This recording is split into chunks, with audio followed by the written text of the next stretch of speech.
This was once a world of stone, of brick and wood, of castles and cathedrals, amazing examples of design and construction. But they're not the only ones. Everyday buildings, the houses, taverns, churches, and guild halls of a typical medieval city are tributes to the skill and artistry of one person. This person was a champion multitasker, part architect, part general contractor, and part traffic cop for an ever-changing and often unreliable workforce. It's time for you to pick up the trowel and the mallet. Do you have what it takes to be the best master builder? Valley Games presents Master Builder, a family game of medieval construction. It was designed by Wolfgang Kramer and Hartmut Witt.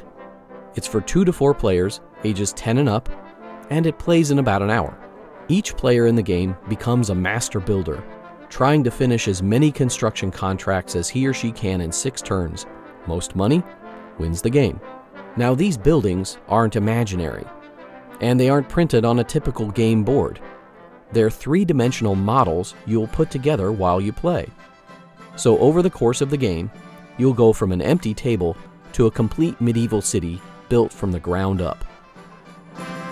In the box, you'll find walls and roofs for 12 structures ranging from small to tall to literal city walls and everything in between. Each piece is numbered and shows you what kind of workers you'll need to build it. There are also several stacks of small cards, worker, event, and economy cards, and 1 stack of larger cards. These are the contracts.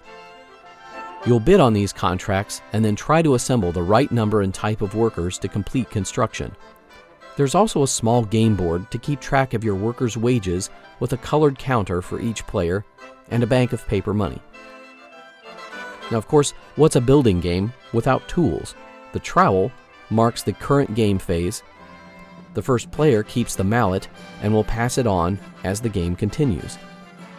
Find a nice sized table or the floor, arrange all the building pieces to the side, and you're ready to play.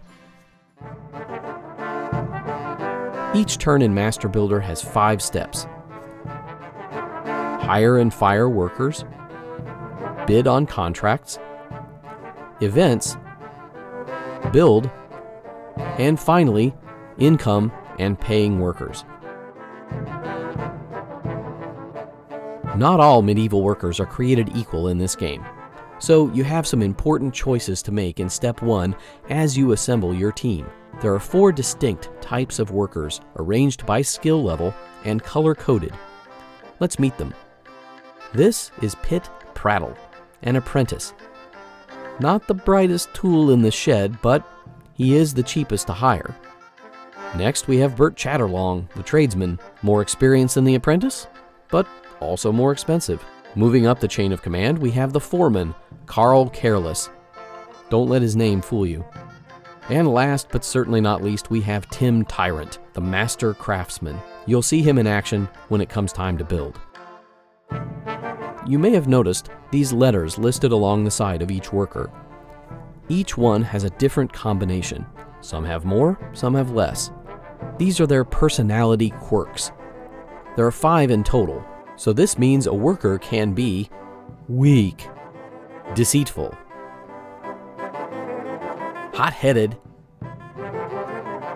sensitive, and negligent. As you can see, no worker is free from quirks, no matter their level of skill. And of course, the more quirks a worker has, the more likely he'll flake out and be no help at all when it comes time to build. So, during step 1, you can hire the top worker from 1 stack. You can fire a worker already on your team, or you can pass. But the toughest decision is knowing which worker to hire. You have to balance a worker's quirks versus his pay, also remembering that each building requires a certain combination of workers in order to complete it. Once you decide, place the worker in front of you and adjust your marker on the wage scoreboard. Notice it only goes up to 30. you can never pay out more than 30 in wages. Who knew? The Middle Ages had a salary cap. Firing and passing are as easy as they sound. Place a fired worker at the bottom of the stack and adjust your wage total down on the board. Each player gets 3 total chances to hire, fire, or pass in turn order. An economy card is flipped at the beginning of Step 2. It shows how many contract cards will be up for auction depending upon the number of players in the game. The player with the mallet chooses which contract will be auctioned first and then announces his bid if interested. Let's take a closer look at these contract cards. The contract cards have several key pieces of information, including the opening minimum bid amount, the number of building pieces, the number and type of workers needed. Remember, the workers are color-coded, just like the icons. And most importantly, the contract card shows you the money you'll make if you complete the building. The auction begins with at least the minimum amount listed on the card. You can either raise the bid or pass. If you pass, though, you're out for this auction. Repeat this auction process for each contract card. The high bid will receive the contract and all of the building pieces for the building number listed on the card. Life in the Middle Ages is difficult and unpredictable, so each turn before building, you flip one event card and cross your fingers it won't mess up your construction plans. Remember, your workers are saddled with those pesky quirks. Event cards often single out a specific quirk and cause trouble, like weak workers spending too much time at the pub, or negligent workers causing accidents on the job, or hotheads picking fights. In each case, workers with these quirks would be out of commission and won't be able to help build. But here's the rub, they still get paid.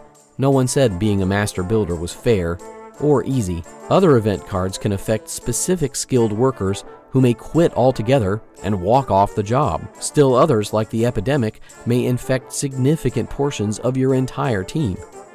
If you're lucky, most of your workforce will survive unscathed by the event, and now you're ready to build. Each building has 6 sections you must complete in order to get paid.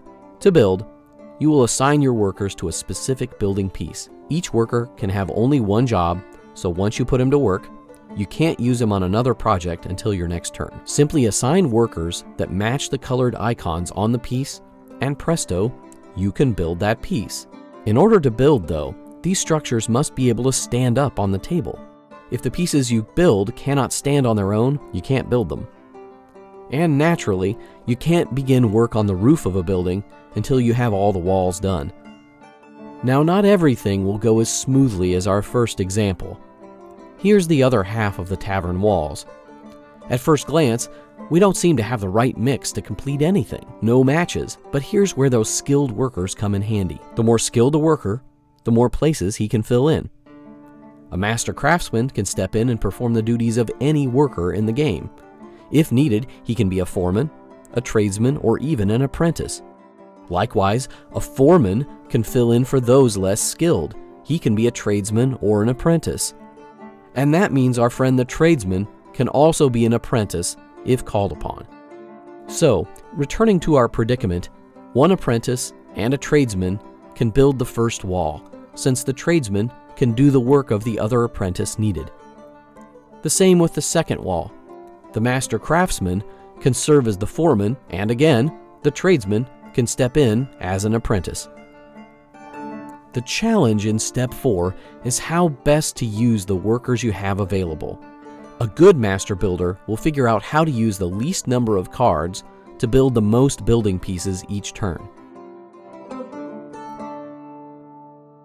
Behold, the tavern is complete. For each building you complete, you'll collect the price listed on the contract card.